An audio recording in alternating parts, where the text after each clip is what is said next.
आपको सीधे लिए चलते हैं आदमपुर, जहां पर बीजेपी नेता कुलदीप बिश्नोई जनसभा को संबोधित कर रहे हैं। क्या कुछ कह रहे हैं, सुनवाते हैं। दलाल जी, श्री कृषि मंत्री हमारे श्री कंवरपाल जी बहुत ही मेहनत कर रहे, मेरे बड़े भाई रणबीर गंगवा जी, डॉक्टर बनवारी लाल जी हरियाणा सरकार में मंत्री, जननायक जनता पार्टी के बहुत ही वरिष्ठ नेता एवं प्रधान आदरणीय सरदार निशान सिंह जी, भाजपा के पूर्व प्रधान श्री सुभाष बराड़ा जी, और बहुत ही मन से हमें आशीर्वाद दे रहे श्री मनीष ग्रोवर जी, श्री अनूप धानक जी, यहाँ विशेष तौर पे हमें आशीर्वाद देने आए, जिनके पिताजी चौधरी ब्रिजेंद्र सिंह का हमेशा मुझ पर आशीर्वाद रहा है, श्री ब्रिजेंद्र सिंह जी, मेरे बहुत पुराने मित्र ओजस्वी वक्ता मेरे भाई कैप्टन अभिमन्यु जी, श्री संजय भाटिया जी, श्री कृष्णलाल पवार जी, जो बहुत ही दिन रात मेहनत कर रहे हैं। यहाँ पर आए सरसा से सांसद श्रीमती सुनीता दुग्गल जी, राज्यसभा सांसद श्री डीपी वत्स जी, बाकी लिस्ट बहुत लंबी हो जाएगी। यहाँ पर उपस्थित सभी सम्मानित विधायकगण, पूर्व विधायकगण, हमारे संघर्ष के साथी जो हमारे 15 जोनों के प्रभारीगण,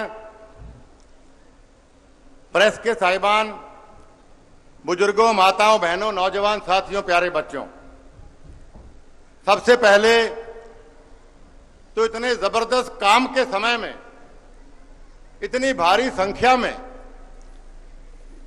आप यहां पर हम सबको अपना साथ, अपना सहयोग, अपना आशीर्वाद देने जो पधारे हैं, इसके लिए मैं अपनी ओर से, मंचासीन सभी नेताओं की ओर से हाथ जोड़ के आपका स्वागत करता हूं, अभिनंदन करता हूं। साथ ही मैं दिल की गहराइयों से आभार व्यक्त करना चाहता हूं हरियाणा, आधुनिक हरियाणा के निर्माता हमारे मुख्यमंत्री आदरणीय श्री मनोहर लाल खट्टर जी का, जो स्वयं या समय निकाल के आपको और हम सबको आशीर्वाद देने पधारे हैं। मैं धन्यवाद देना चाहता हूं आदरणीय उप मुख्यमंत्री श्री दुष्यंत चौटाला जी को, वो भी विशेष तौर पे आपको आशीर्वाद देने यहां पर पधारे हैं। साथियों, ये चुनाव का अंतिम चरण है, और अंतिम चरण मैं समझता हूं सबसे महत्वपूर्ण चरण होता है। जैसे हम कोई दौड़ में कई 500 मीटर की, 1000 मीटर की दौड़ होती है, उस दौड़ में सब सारे धीरे धीरे भागते रहते हैं, लेकिन जब अंतिम वाला दौर आता है, अंतिम वाला राउंड आता है या अंतिम चरण आता है, उस चरण में जो सबसे तेज भागता है, सबसे मेहनत करता है, वो गोल्ड मेडल लेके जाता है। तो साथियों, ये अंतिम चरण चुनाव का है, लेकिन सबसे महत्वपूर्ण चरण। अभी हमारे पास 2 दिन और 2 रातें बची हैं, इसलिए साथियों हमें ढीला नहीं पड़ना। आमतौर पे आप सोच लेते हैं कि चुनाव तो हम जीते पड़े हैं। निसंदेह चुनाव हम जीते पड़े और बहुत बड़े मार्जिन से जीते पड़े हैं, लेकिन वोट डालोगे और डलवाओगे तो मार्जिन बड़ा आएगा, वरना नहीं आएगा। आप सब सर्वगुण संपन्न हैं। 4 उपचुनाव आपने पहले जीते हैं, कठिन से कठिन परिस्थितियों में आपने जीते हैं, इसलिए आप बहुत मंजे हुए खिलाड़ी हैं। आपको अगर मैं कोई सीख दूं तो सूरज को दिया दिखाने वाली बात है।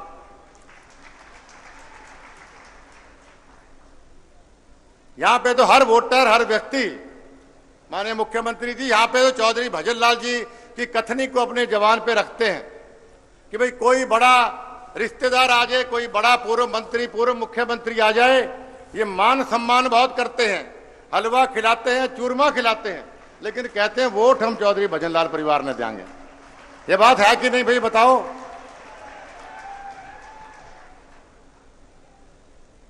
साथियों, इस चुनाव में हमारे बहुत से साथी प्रदेश भर से आए आप सबसे वोट मांगने, आपका साथ मांगने।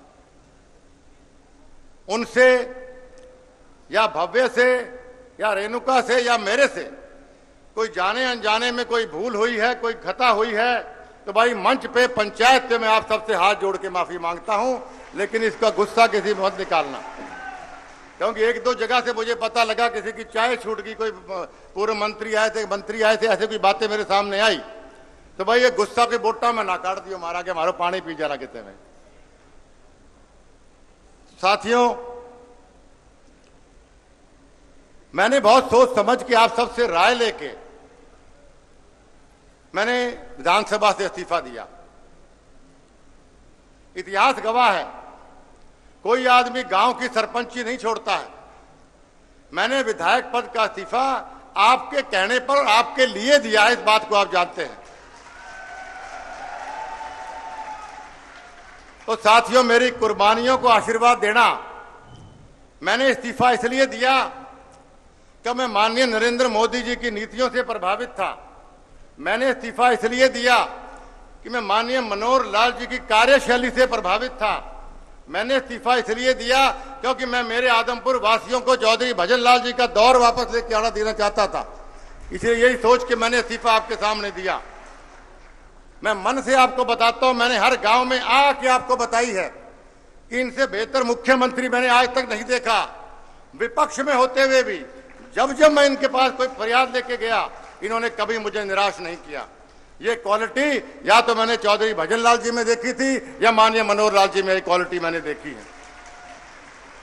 बहुत सी मिसालें मैं आपको दे सकता हूं, लेकिन एक मिसाल मैं आपको जरूर देना चाहता हूं। मैं आज कुछ ज्वाइनिंग से कुछ महीने पहले मैं माननीय मुख्यमंत्री जी के पास गया। मैंने कहा मेरे आदमपुर मंडी के अंदर की बात करूंगा, बाकी तो हर गांव के काम जो मैंने कहे वो इन्होंने किए, सिर्फ एक मंडी की मिसाल मैं देना चाहता हूं। मैं इनके पास गया और मैंने इनको कहा कि हमारे यहाँ सीवर की बड़ी ज्यादा प्रॉब्लम है, हमारे यहाँ पीने के पानी की पाइपलाइन की बड़ी प्रॉब्लम है, हमारे यहाँ बरसाती पानी निकासी की बड़ी प्रॉब्लम है। तो इन्होंने कहा कि ठीक है, कितने का एस्टिमेट बन के आता है? तो मैंने कहा लगभग 70 करोड़ का बन के आता है। तो 1 मिनट तो इन्होंने सोचा, फिर कहा ठीक है मैं आपका कर मंजूर करता हूं। मैंने इनको कहा, मैंने माननीय मुख्यमंत्री जी को कहा कि आदमपुर हल्का है, काम कर दियो, वोट मानने देंगे। वोट बीजेपी ने कौन दे, वोट मानने देंगे, उस वक्त हम कांग्रेस पार्टी के थे। तो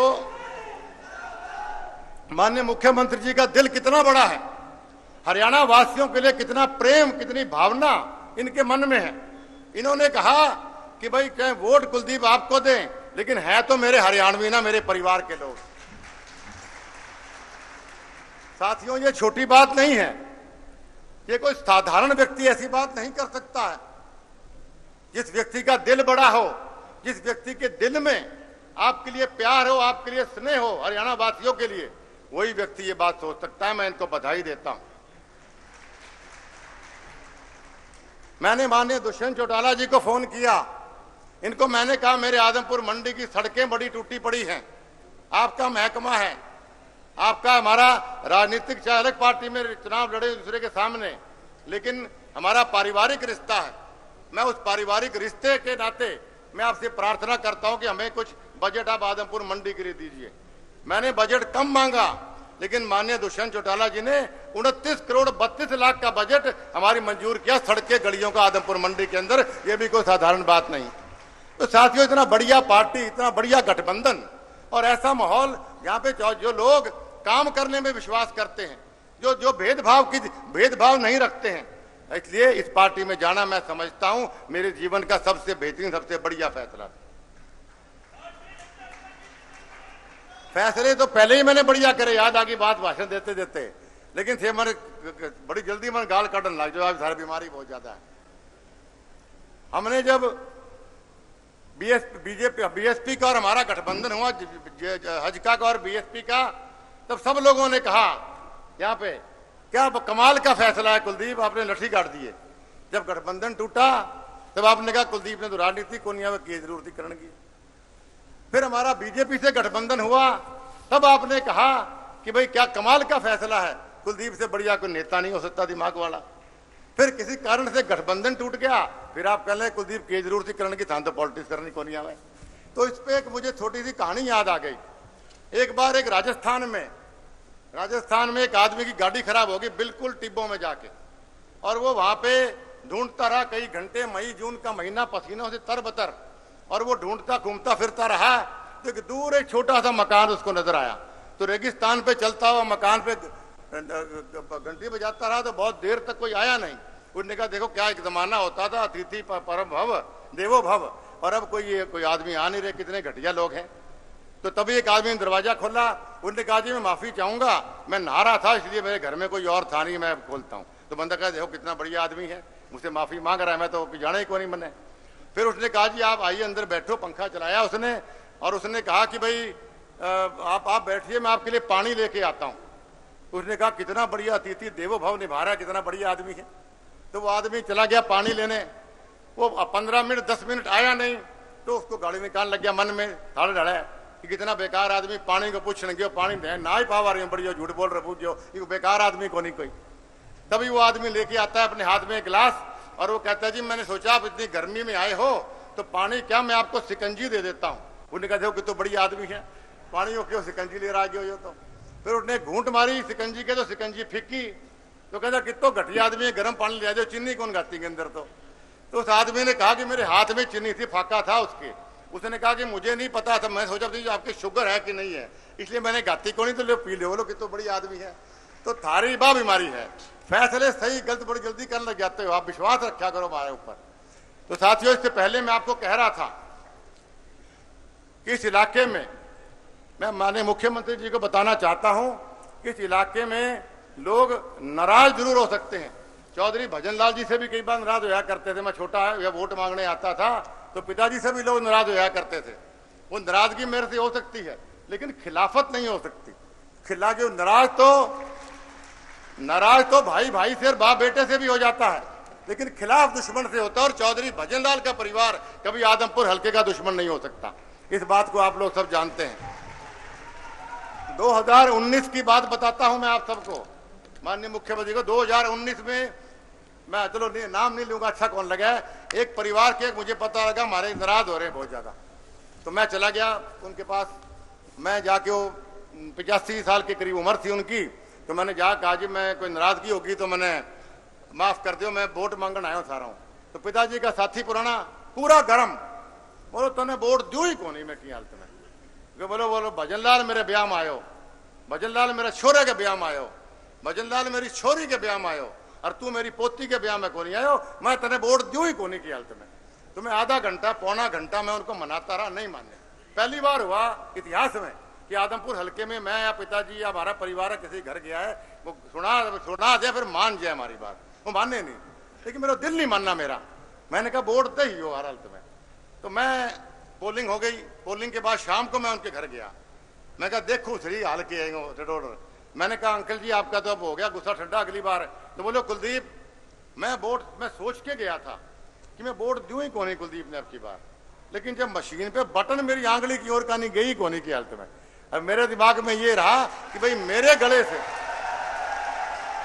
कि मेरे हाथ से चौधरी भजनलाल परिवार की नस कौन बांट सकूं मैं।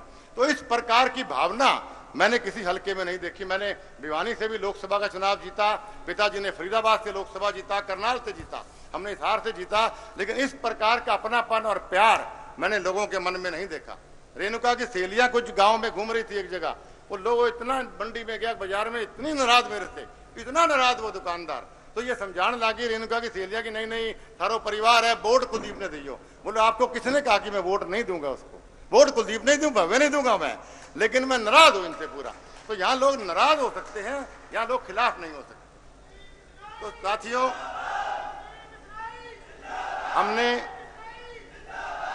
हमने कई दौरे गांव के लगाए। आज अंतिम चरण जैसा मैंने कहा, अंतिम चरण में जैसा मैंने कहा, गांव में गया, लोगों में बड़ी हैरानी, लोगों में बड़ा गुस्सा। लोगों ने कहा कि भूपेंद्र हुड्डा दीपेंद्र हुड्डा हमारे कने वोट मांगन आवे है। और मैंने लोगों को याद कराने की कोशिश की 2008 का उपचुनाव, भूपेंद्र सिंह हुड्डा मुख्यमंत्री थे, और आदमपुर हल्के में यहां चुनाव था और 2008 में क्या नारा दिया था भूपेंद्र हुड्डा ने, लोगों को याद था, उन्होंने याद दिलाया मुझे कई गांव में, मैंने अपने भाषणों में उसको ऐड नहीं किया था। लोगों ने कहा कि 2008 में भूपेंद्र हुड्डा ने कहा कि मेरा नाम भूपेंद्र हुड्डा है, मैं मुख्यमंत्री हूं हरियाणा का, मैं जिसका हाथ थाम लेता हूं मैं हाथ छोड़ता नहीं हूं। आप आदमपुर वालों मुझे वोट देना या मत देना, लेकिन भूपेंद्र हुड्डा थारा विधायक थारा मुख्यमंत्री रहेगा। 2008 की बात थी, उसके बाद 6 साल मुख्यमंत्री रहा। आप गवाह हो, गांव के लोग ही गवाह थे। अगर एक भी काम आदमपुर हल्के का भूपेंद्र सिंह हुड्डा ने मन किया, रूटीन काम तो या करते हैं, बल्कि लठ मारे थारे। आपको याद दिलाना चाहता हूं 2010 में जब हमारा यहां से नौकरियां, पानी, बिजली, विकास का पैसा सब यहां से खोज के ले गया, तब विधानसभा घेराव मैंने किया था, आप जानते हैं। और मेरे साथ आप में से बहुत से साथी वहां चंडीगढ़ गए थे विधानसभा घेराव करने। लठ पड़े थे, कौन पड़े? थारा सारा गया, कोई पीछे से आवाज कौन आई? मैंने कुलदीप बिश्नोई कोई अपनी फैक्ट्री खुलवाने नहीं गया था, कुलदीप बिश्नोई कोई अपना होटल खुलवाने नहीं गया था। मैं भेदभाव के खिलाफ गया था, मैं आदमपुर हल्के के अन्याय के खिलाफ गया था। आज जिस आदमी ने लठ मारे आपको, आज वो और उसका छोर आके कहते हैं हमारा साथ दो, हम आपको वोट देंगे। किस शर्म किस मुंह से आप वोट मांगते हो? दीपेंद्र हुड्डा का मैं भाषण सुन रहा था, क्या हमारे को वोट दो, 2024 में आपके काम करेंगे। तो दो साल सारा काम कौन करेगा भाई? सरकार तो हमारी डंका की चोट पे है, कौन काम? और 2024 में कौन सी सरकार आ रही है? हमारे पास इतने विकास पुरुष, विकासशील मुख्यमंत्री जी हमारे सामने बैठे हैं, इनके होते हुए 2024 क्या 2029 की सरकार भी भारतीय जनता पार्टी की बना के दिखाएंगे, प्रदेश के अंदर भी और देश के अंदर भी। इसलिए साथियों, मेरे को कहा गया कम बोलना है। मैं आभारी व्यक्त करता हूं मनोहर लाल खट्टर जी का और केंद्र नेतृत्व का, जिन्होंने भव्य बिश्नोई को यहां से टिकट देके अपना नुमाइंदा बनाया।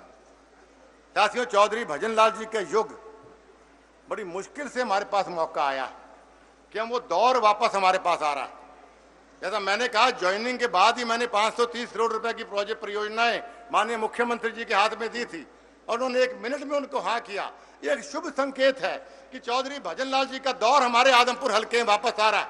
इसलिए साथियों, खोना नहीं है ये मौका, चूकना नहीं है ये मौका। इतने वोटों से भव्य को जिताओ, इतने वोटों से भव्य को जिताओ कि 2024 में कोई टिकट मांगने वाला कांग्रेस पार्टी में आदमपुर हल्के से ना मिले, तो जीत का मजा, नहीं जीत का मजा हमारे को नहीं आएगा। ये बात आपको करना चाहता हूं। भव्य बिश्नोई के बारे में आप मुझसे ज्यादा जानते हैं।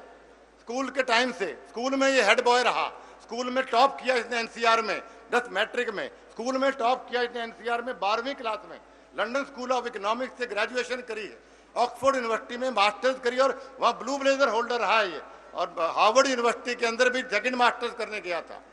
पिताजी के नाम पे भजन ग्लोबल इंपैक्ट फाउंडेशन भव्य चला रहा। पिछले कोरोना काल में 60 लाख से ज्यादा परिवारों को भव्य ने मुफ्त खाना और मुफ्त दवाइयां पूरे हिंदुस्तान भर में बांटी। ये कोई छोटी बात नहीं, आप जानते हैं। हर साल एक परिवार के एक बच्चे को ये विदेश में पढ़ने के लिए फ्री भेजता है। 11 हिंदुस्तानी और विदेशी सामाजिक संस्थाओं से जुड़ा हुआ है।